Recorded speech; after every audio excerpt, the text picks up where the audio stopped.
కాకినాడ జిల్లా Jaggampeta independent MLA అభ్యర్థిగా Patamsetti Suryachandra nomination వేశారు. భారీ జన సందోహంతో వచ్చే జగ్గంపేట రావులమ్మ అమ్మవారిని దర్శించుకున్నారు. భారీ ర్యాలీకి వెళ్లి ఆర్వో ఆఫీసుకు వెళ్లి నామినేషన్ దాఖలు చేశారు. ఇక 5 ఏళ్లుగా తాను ప్రజలలో ఉంటూ వారి అవసరాలు తెలుసుకుని ముందుకు సాగుతున్నట్లు సూర్యచంద్ర తెలిపారు. జనసేన తరఫున టికెట్ ఆశించి కూటమిలో పాక తనకు టికెట్ రాకపోవడంతో ఇండిపెండెంట్ గా అభ్యర్థిగా పోటీ చేస్తున్నట్లు చెప్పారు సూర్యచంద్ర. ఎమ్మెల్యే అభ్యర్థిగా నామినేషన్ చేయడం జరిగింది.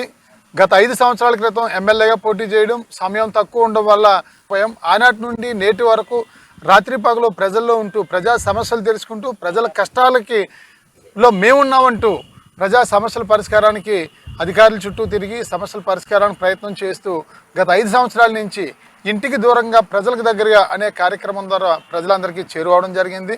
మరి దురదృష్టవశాత్తు పొత్తులో భాగంగా మాకు సీట్ రాకపోవడం వల్ల మేము రాత్రి పగలు ప్రజల్లో ఉన్నాం, ప్రజాక్షేత్రంలోనే తేల్చుకుందామని చెప్పేసి ఇండిపెండెంట్ ఎమ్మెల్యే అభ్యర్థిగా పోటీ చేయడం జరుగుతూ ఉంది. ఈరోజు నామినేషన్ ప్రక్రియ అంతా విజయవంతంగా జరిగింది.